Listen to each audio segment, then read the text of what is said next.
The Big D, WDRC, remembers the way it used to be.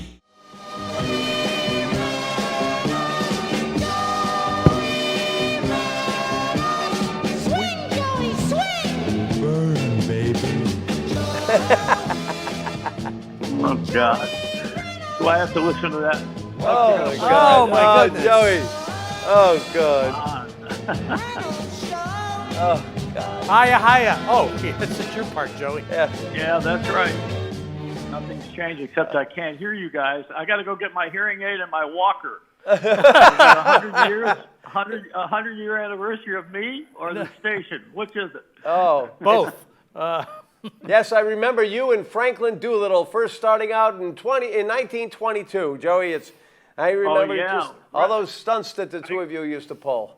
How are you? It's rained a lot here. My walker is rusty. I'm in Florida right now. Oh my God. Hiya. What have you been up to, Joey? What's happening? Now, how could you ask somebody you haven't talked to in 40 years what they've been up to? What the hell are you thinking? You're right, Joey. You're right. You really are right. It's a lot easier to go back to when it all began, and you were here in Hartford. It all began with the miracle man was Charlie Parker, and that was Steve's father.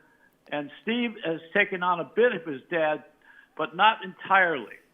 But the person behind everything, the wizard in The Wizard of Oz, when you pull the curtain, is Charlie Parker standing there with the levers, pulling all the controls. He is the guy who gave us what we all lived with for a number of years. And the only thing I could say about him that you would not know, maybe, is he only had one job all of his life. And I've had 40 jobs. 40 different places I've worked. He only had one job. His job was keeping management out of everyone's hair. That's for sure. Yeah. Well, he was the program director, but I think he started in a lesser position, like general manager or president of the company. No. Yeah. No, he put everything together. You know, I want to talk about him a little bit because he died a few years back. Yep. And you know, I used to do a lot of good things with him because we both were crazy. And I don't know if you know this or not, but that theme song you played was Big Girls Don't Cry. It was a gift from Bob Crew when the Four Seasons had a record called Sherry. Yeah. Now, I was not on DRC at the time. I was on the Enemy. I was on POP. And at that time, the only reason I was able to get away with playing 4 hours of the same record without anybody stopping me except when the cops came, the only reason I was able to do that is the program director was Morton Downey Jr., and he was crazier than me. So otherwise, that never would have happened. You know, I mean, Charlie Parker would have pulled the plug immediately. But, you know, you have to know that we were so much in a battle back then. I think WPOP had this idea that they were like Putin. They thought they were going to come in and just take over. You know, they didn't realize that they were going to fight a nuclear war here. Oh, yeah. And we kept that station. WDRC was so vital, and then it became even bigger.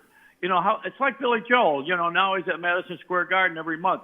You don't think that this guy's going to get any bigger, because how much bigger are you going to get besides, you know, gaining weight? Yeah. But we got bigger. I mean, you know, the Big D. And then we moved downtown from the place where the studios were. From Blue Hills Ave. On Bloomfield Avenue, yeah. But they were right across from a cemetery. Yeah. And, you know, I got my gravestone is marked over there. So is Charlie's. Nobody liked him but the people. Yeah. I'm gonna get buried in that cemetery. You know, that's my favorite resting spot. Oh, good. Lay right next to Charlie. I think the station's over there now, aren't they? They got a gravestone over there now. Yep. Yeah, that's right. Yeah, they really should. Yeah. Yes. Well, you know, it's funny, Joey, because I do remember the upheaval when you left WPOP and scooted down the dial a little bit from 1410 to 1360. Wow, the listeners over there really got crazy. How did you deal with all that, Joey? I don't know. I was drugged. I forgot. I had some good weed. Oh, God. Oh, God. Well, I just thought, you and my dad were such great cohorts in crime. And I remember, the whole in the midnight hour thing and sticking that, and you got people worried about you in the studio and, all that crazy stuff. But he was always the one in the background. There was always, he was the biggest jokester. Oh, he was an instigator. He was what they would call an influencer in today's generation. Joey, how? And I'll tell you what he did. Now, you know what we did that was really outrageous, and nobody ever really reprimanded us. We both should have been fired. But we were, WDRC is owned by Buckley Broadcasting. Yeah. And they bought a station in Philly and asked me to come over there. I didn't want to leave Hartford because I had a house in West Hartford and I had a maid and I had it made. I didn't have to do nothing.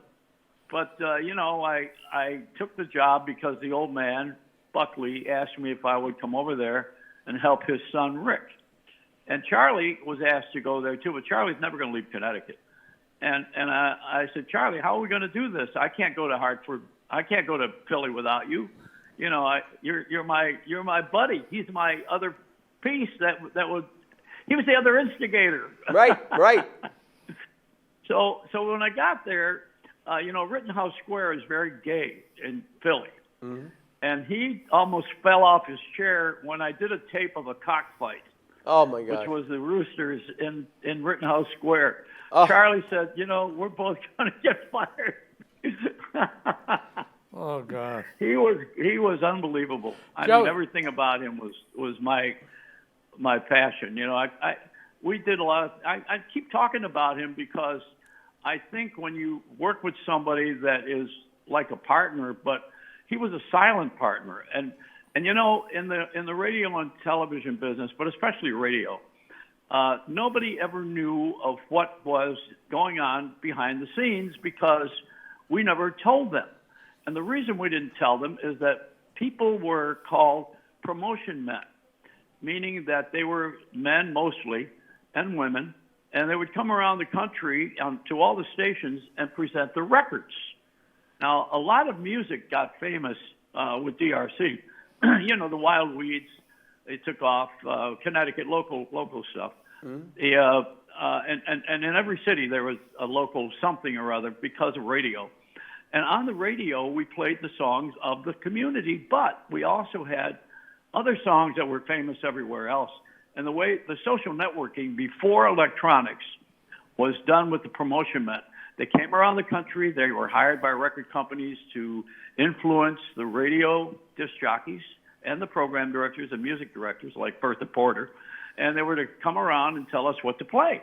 Then they told us what everybody else was playing, and they also knew where all the jobs were and the gossip. We did all of this with under the table or behind the scenes. This wasn't done. The public never knew this went on. I don't think they still know that there was a whole army of people who made everybody who was a legend a star by coming around and giving us the information and the music, because we did not have we had no internet. And our communication was Billboard magazine or any one of the trade sheets. But, we had a beautiful system, and they screwed it up.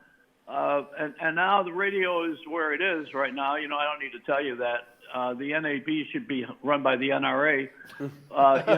It's just really not my favorite place now.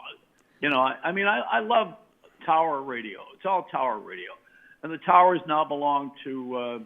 they belong to phone companies and Indians who climb them to change the bulb. Nothing else, Yeah.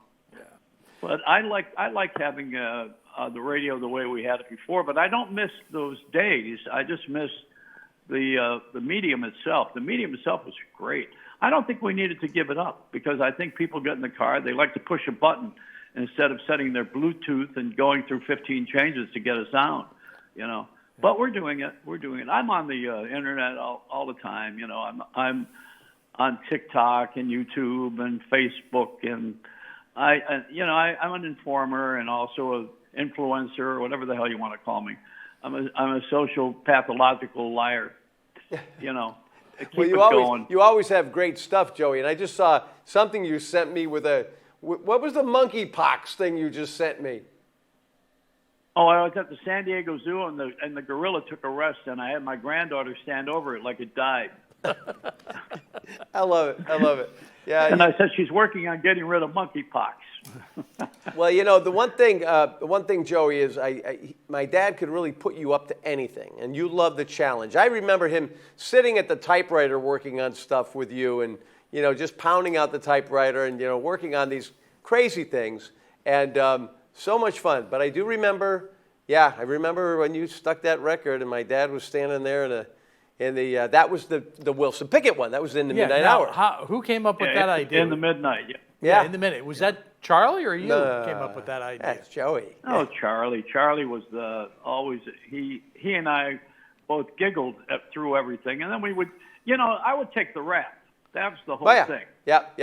It was a real bad partnership. Yeah. He would giggle, and they would call us into a meeting, and I was the villain in the play all the time, Always. Well, but I was the famous one too, You got to, if you're going to get the money, you're going to have the blame. They go hand in hand. Yeah, you couldn't pass that, and I don't think Charlie made the kind of money that talent made, but he was certainly responsible for everybody to get famous. Yeah. I mean, you look at Dickie Robinson, who eventually, and I know you're going to see him. Dick is one of my best friends, and he's, Dick is, he was a teen idol, yet he became a salesman, and he owned a radio station, and he started the school. And I started him off on his drinking career. I made him with Tab. Yeah, finally got out of that. The first time I met. No, Dick is my longtime suffering saint friend, because he doesn't ever say anything against anybody. Nope. And he has no controversy. He has no opinions about anybody. He's just really very nice to everybody all the time. Yeah. And he's a real schmoozer. Man, he never got fired. No, even with the last couple of years when he's been going through all kinds of stuff through COVID and all this stuff, and he was had to stay because of all that stuff going on. He pretty much stayed at homebound after he got back up from Florida, and he was dealing with some health issues and everything. And his wife Sally said he never missed a beat. For a couple of years there, probably never hung up the phone, never ended up giving everybody else credit other than himself. Never ever. You never know by talking to him that he ever missed a beat, and he didn't. But Speaking of beats, Joey, that's the old time movie star syndrome. Yeah. Where you never knew about their personal grief. You only knew that they were heroes and they were above the whole thing. There's a difference between a celebrity and a star. Mm-hmm. A celebrity is someone famous. We have a lot of celebrities, like even Beyonce. She's not a star. To some people, she's a star, but she's a celebrity. A star is someone that you stand in awe of. If I sat at a table at the Friars Club and I was next to Johnny Carson back in the day, I was enamored by it. I said, "Oh wow, that he was a star." And I think now we have a lot of celebrities, but not a lot of stars. And Dick Robinson always created stars. He created them. And now I think he's got a station that plays all the standard music. I know he's got one. Yep. And, he's an interesting duck. If you could nail him, try to get him to insult you. You're going to be busy for a long time. Yeah. Nope. He just, even when you bring things up, he'll just, kind of just smile and shake his head and, nothing negative. But I always like the fact that the 1-2 punch of you two, the names that they talk about in Hartford, it's you, it's Dick, Sandy Beach. There's so many names that everybody remembers growing up with. But you were the worst of the worst. You were the baddest of the bad boys, and you were the original shock jock way before there was ever a Stern or anything else. You wrote the book, and that, of course, is because why you've worked at 40 different radio stations and why you've, done all the stuff that you have and still not been in jail, and you're still doing it today. That's amazing, Joey. Amazing. That's why they call it the voice of America. A semi compliment. But I think what happened is really the thing I'm best remembered for of all things is when I got fired in Buffalo, and I was the #1 jock in the country, and I nailed my shoes to the door. Yep. And I said, "Fill these, you a-hole." Oh my God. And boy, it was a bad move because that guy became the president of ABC. Oh, God. Yeah, that wasn't a good thing. Joey, I got a But question. you know what? The way people are with their employers now, and the way everybody is so free and we're so separated, that I've become a national hero because I nailed my shoes and told them to go screw themselves. You know, that's what everybody wants to do. That's why I think that's why we like a lot of these politicians, because they act out. And there's something that you wouldn't dare do back then. Yeah. You never would do that because you knew that you would lose something. You'd lose a family. You'd lose a job. The worst thing was to be known on television or in the media for something that you had done wrong. Now it makes you famous. You know, and fame is the game because it brings the money. Yeah. And everybody's all about money now. You know, we have an inflation that's going on where I guess you didn't notice in Hartford, because Hartford's like Camelot. I guess you don't have inflation over there, do you? Oh, yeah. Oh, yeah. Oh, yeah. Yeah. It's everywhere. Hey, Joey, got to ask you a question. What? Is the mayor still a dumb broad? That's how I got fired. Remember that. I got suspended with Ann Usello, who was the first female mayor, and she would not cooperate. She kept going by the control room, and I wanted to talk to her on the air, and she wouldn't pay attention to me. So I said, she's a dumb broad. And I got suspended for about a month. Oh, wow. And when I came back on after a month of working in Manchester in a coal mine, they put me back on the air, and I opened the mic at 6 o'clock, and I said, she's still a dumb broad. Go on. And I think the manager of the station, Bill Crawford, he was hiding. He went into hiding for a week after. Well, and I remember, I think, didn't you do that when you finally got out to IBG? Didn't you start out there and still saying the same thing about her, but you were in Philadelphia? Yeah, I did. I carried on because she was well, you know, politicians now, my God, everybody makes fun of all of them. Oh, Yeah. God. And it's become a national sport. You know, back then it was outrageous to say something. I mean, times have changed. That's all. They always do. They always change. But, you know, And the way to do, you see, comedy now has become irony. It used to be funny. Now it's ironic. Now when you know, people used to watch television late night and they would laugh. We'd all laugh at the shows and the people on the TV. And now we sit there and we examine the material. We say, oh, I didn't know that. You know, I mean, whoever would examine Buddy Hackett's material or any one of those comics back then, you wouldn't do that. Different world. But it's gone. You know, all that's gone. It's just changed. And I think this next generation, because I have 4 grandchildren, you know, I get a little dose of everything, and they're under 10. 4 of them under 10 years old. Whoa. One of them is over 10 now. So I get a little bit of an understanding of streaming and what's going on with the music and what music there is, and mostly about all the channels that everybody doesn't want to pay for. You know, I mean, we go. The kids pay for all this stuff. You know, I have to block everything when they come to visit me on my iPad because they subscribe to everything. You know, they see anything they want to do, they go ahead and they punch it up, and therefore I have to pay. You know. well, you know, It was better when life was free. But When you- I don't know if it was ever really free. when you talk about, But are you guys having kids? You got kids now, don't you? Yeah, I got 2. One's 42, one's 36. So they're, Oh, wow. yeah. I have 3 kids. I had 3 kids, one of each. Yeah. I tried that. It didn't work. So, Yep, I've got a No. I've got a 28-year-old, I think it is, stepdaughter, and yeah, she lives in Manhattan. She's a character. But Joey, when I hear about the late Joey Reynolds, what are you doing right now? I heard that term thrown around, which I loved. The late Joey Reynolds. What have you? Where can people find you? Is it all over TikTok? Is it Facebook? Where are you? Well, emotionally, we're gonna be having a lot of sessions. No, where I'm at is first of all, I'm doing the impossible dream. I'm living with my ex-wife. Oh my God. Nobody would ever do that, ever. wow. And that was because a long time ago I paid her. When you pay money, you can get out of a lot of things, or else you can call Morgan and Morgan, you know, But what I do is I have a good relationship with my ex-wife, and we have the grandchildren and the children, and she's in Florida. But I came down here for the pandemic. Okay. And I wound up staying for 2 years because we couldn't go out. Nobody could go anywhere. So she couldn't believe that I was actually in her house on a regular basis, 24/7 during a pandemic. That was her worst nightmare.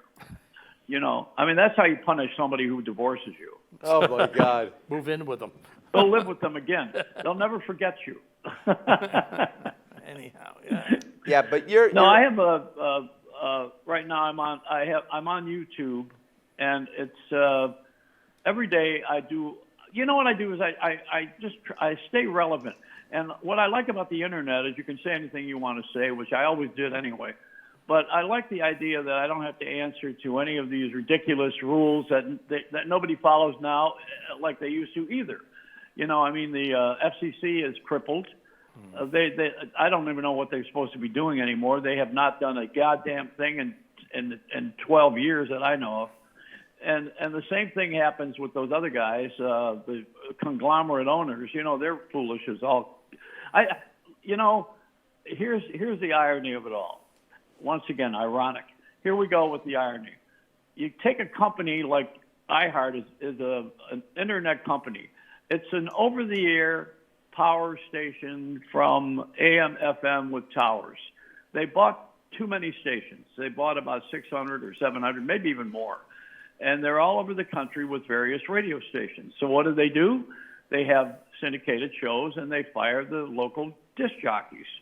So now you have a lot of jocks are out of work, and where do they go? They start podcasting because they like the medium, they like communication, but there's nowhere to perform.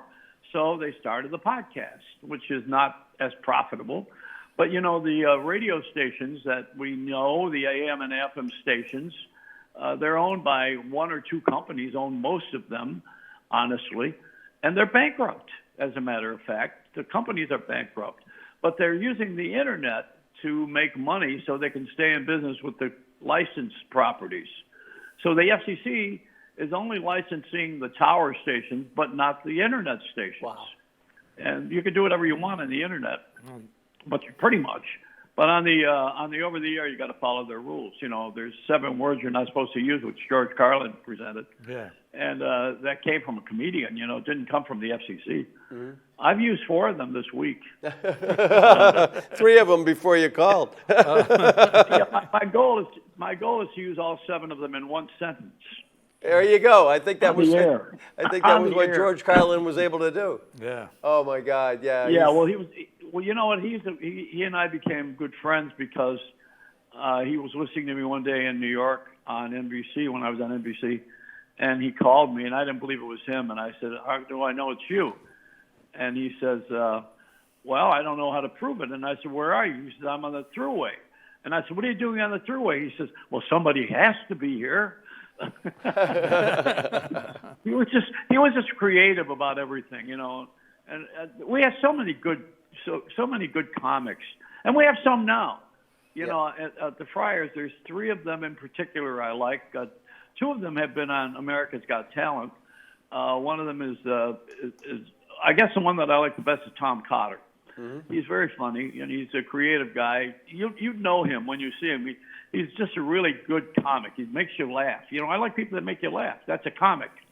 And another one is Stephen Scott, who does impressions with his voice of instruments. Oh. He can do a whole band with his mouth. Wow. Very interesting. And that's one of his gimmicks, but he's also funny. And then, you know, there's the traditional ones that are Michelle Balin. She's a very funny woman. She's not vulgar. She's not dirty, but she's funny. You know, there's a lot of young comics. They're very good, but they're not on TV except on talent shows. And they're too professional to be on a talent show. They need to be working professionally, but there's no entertainment shows. Yep. There's nothing on television or radio that lets anybody do their thing and be paid for it. Yeah. So I'm working now is we never had a farm team for radio disc jockeys, and we had a schools for them, but not a farm team. And so what I want to do, I'm trying to get the Friars Club to build a studio audience and take a a subscription channel. Great. And probably Hulu, you know, one of Yep. those, and put ABC's channel in there specifically to pay people to perform on there. Good. See, my big objection, if you don't mind my going into this thing here, is that I don't know how you have a talent show with someone from Toledo, Ohio, singing a Stevie Wonder song when Stevie is still with us. You know, I mean, why would you sing a song of the guy while he's still there? I don't believe it. You can have him, but you got to pay him. Yeah. So that's the deal. I'm trying to put this Friars Club on the map with with a talent and a variety show. I don't have to be emceeing it. I just simply want to put the project together.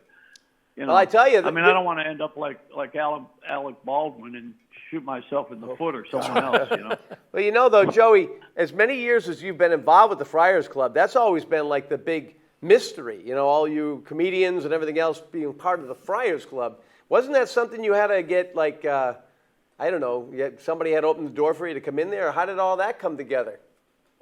Well, first of all, it was all celebrities. We go to Celebrities versus Stardom again, like I Yep. mentioned earlier. Yep. And you know, that was a place where, don't forget, we didn't have the cell phone, so people would sit at a table with a phone, and the agent would call from the booth, and they had a dining room, and someone to show off who became a member would bring someone into the club for lunch, and everybody was all thrilled to sit around stars. You know, I mean, that was the attraction. But back then we had stars. You know, we don't have them so much now. The ones that are left over at this point, frankly, are Billy Crystal.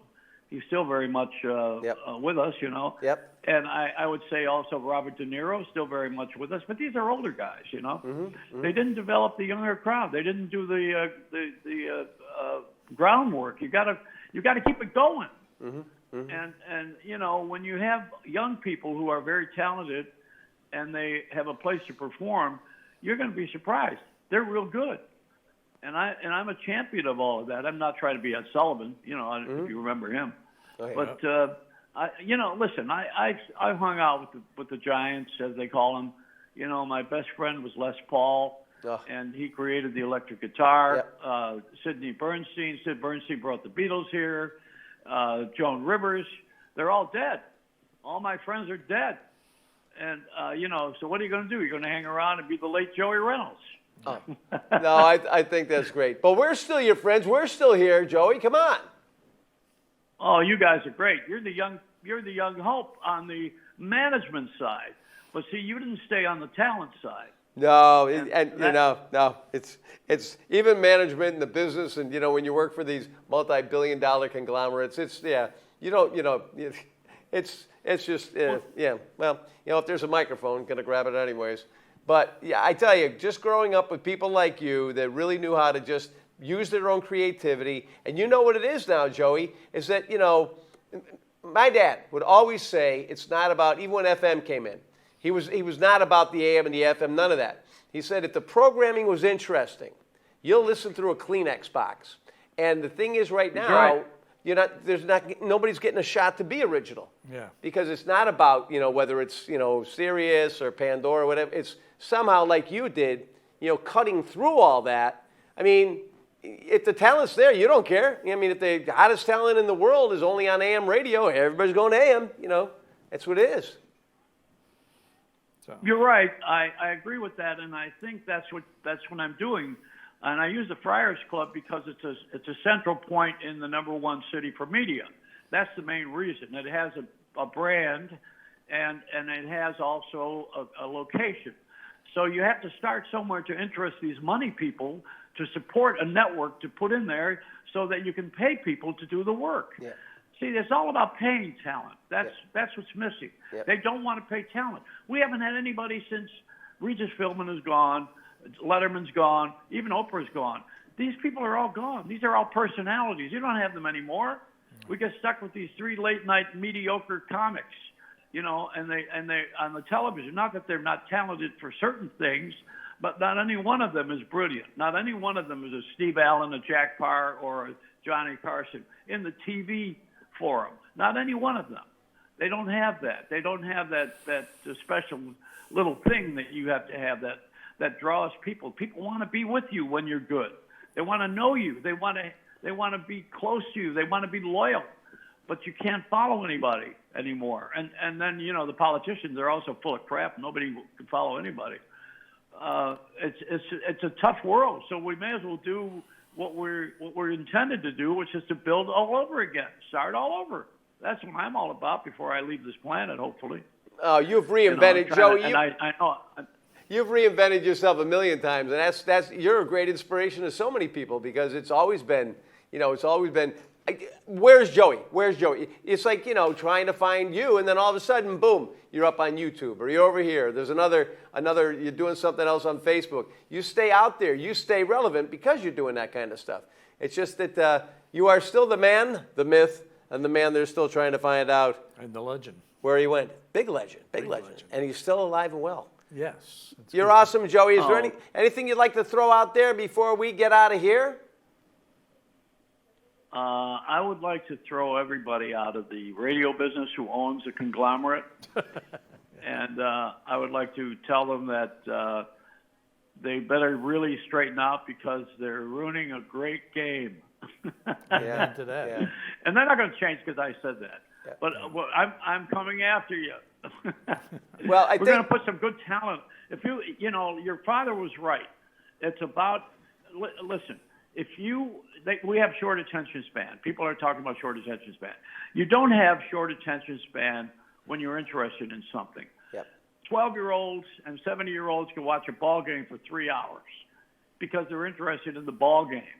So it's not about short attention span. It's about interest. Charlie was right. And you would listen to a Kleenex box if it were entertaining. That's exactly right. And I have that. I come from that same school, and it hasn't changed. That has not changed. The evolution is there. I believe that I'm going to be somewhere along the line instrumental in pushing people to the top. And you know what you do? You got to give it away to keep it. That's the whole idea. Yeah. Give it away to keep it. That's what professional people know. Mm-hmm. And you guys are really good to have me talk this much. I know you're going to edit it out, but it's okay. Well, cut this sucker down to 3.5 minutes, Joey. You know how that goes. Oh, I know. You go for 3 bad jokes. No, we got and an insult. We got freedom. We got everything. This is all for, you know, YouTube and everything else. And then go to WDRCOBG.com at some point and see these things up there. We just want to check in with friends like you to get the real sense of what it was all about and what you're up to today. I mean, whenever I hear somebody saying they're retiring from doing this, you know, from the talent side, how can you retire when you have talent? It makes no sense at all. Lonely days, you know, it just doesn't make any sense to me. But well, you retire when you can't talk anymore, when your hearing goes and you don't get any money, then you retire. I'm approaching and that you know, now. I like. Does DRC, was that the Dick Robinson company? Does he still tell people that? I think that's what he did his best to convince everyone about. And I always said that. Gosh, I wish he would have just bought it and made it simple. You know, Yes. he would just immediately go from the Doolittle Radio Corporation to the Dick Robinson Corporation. And everybody still thinks it though, Joey. They still think it's that. You go, yep, okay. They still think it's the Dick Robinson Corporation. Well, I'll tell you, I want to remind everybody to go out and vote for Ann Usello. I think she's dead. Oh, who knows? You never know. Yeah, well, now they have a road named after her, Joey. You would love that. Oh, good. Well, invite me there, and I'll stay in one of the potholes. Oh, God. Oh, well, you're terrific, man. Thank you so much, and hopefully you'll get up here at some point in time. And I know our thoughts and prayers are with you because I know you just lost a buddy and a real big talent in the industry, Mark Driscoll, right? Yeah, we're losing a lot of our good friends when we get older, but I just want to say that there is no better friend than Charlie Parker. He was my wonderful friend, and I miss him. So God bless Charlie. Yep, and he always. I remember one time, Joey, I'll never forget, because your career really went everywhere, and it's so many highs and then you could go down and you'd be back. Nobody knew, but you never gave up. You always had that tenacity. But I do remember one time when you were really, really, really, everybody, wow, really, really high. And somebody said, will you ever come back to Hartford? And Joey said, never. Then he went, for Charlie Parker, I think I'd come back. And I thought that was terrific. We haven't seen you in a long time, That's Joey. true. Well, hopefully we'll. And I want to tell you something else. As long as we're on the subject, you know Howard Stern, Yeah. who also was at CCC in Hartford. Oh, yeah. He did a warm up over there, and you know Howard had a lot of success.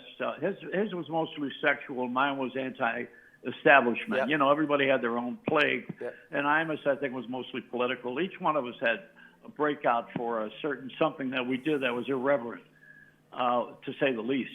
But you know, when I had nailed my shoes to the door and I got fired, years later, the topic came up with Howard.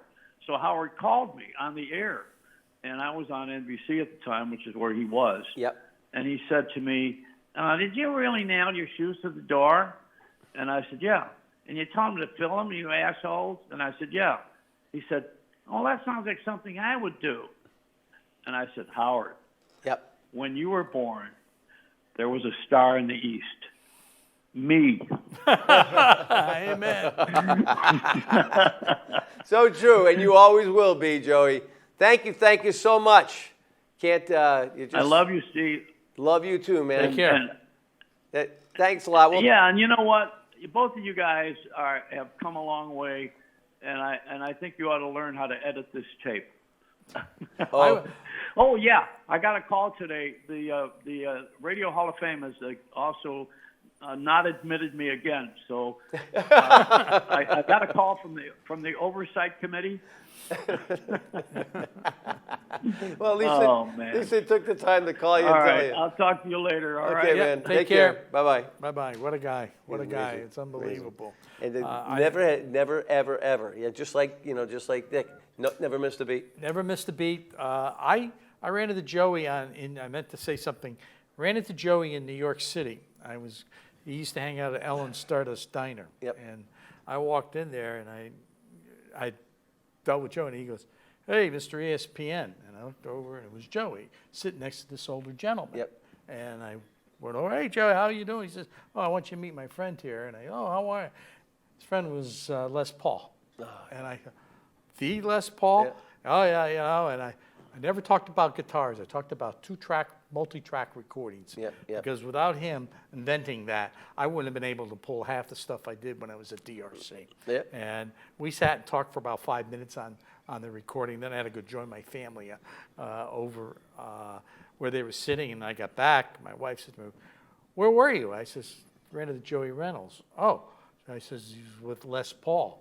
Another guy we were having dinner with, he goes, not the Les Paul. I go, yeah. Did you talk guitars? I says, no, we talked about recordings, multi-track recordings, Amazing. And it was funny. The day I actually met Joey for the first time, I was at DRC, and I was putting together a loop of Ooga Chugga by Blue Sweet. Hooked on a Feeling. I put that together for my college show. Yep. Because Yep. your father and I were talking about it. I Yep, said, yep. imagine if we looped Blue Sweet. He goes, yeah, see what you can do. So I did it, and he comes walking in the room, and Charlie says, I want you to meet somebody. And he goes, it's Joey Reynolds. And I says, At the same time. yeah. And I'm like, oh my God, and got to know Joey. And then, so when they were playing it on the radio, Yeah. Joey and I went downstairs. We were at 750 Main Street, and there was a restaurant there called the Last National Yep, Bank. yep, So we yep. went in the bar, we ordered a drink, the waitress comes by, had a transistor radio with us. Believe it or not, we actually got the signal down there. And she goes, oh, I like that song. She goes in, comes back about 5 minutes later, and he's still, Ooga Chugga. And she goes, is that thing still playing? And without a beat, Joey says, oh yeah, that's the album version. Yep, that's right. That was the answer. Oh, my So, God. yeah, I mean, it was amazing. And then he comes back to the station later that night, and he says, my car is in a parking lot. It's locked up. I have no place to stay. So I brought him over to my apartment. He stayed at my place Oh, that's for great. the night. And it That's was good. great. Yeah, he was an amazing guy. Very, very creative. Yeah. And a legend.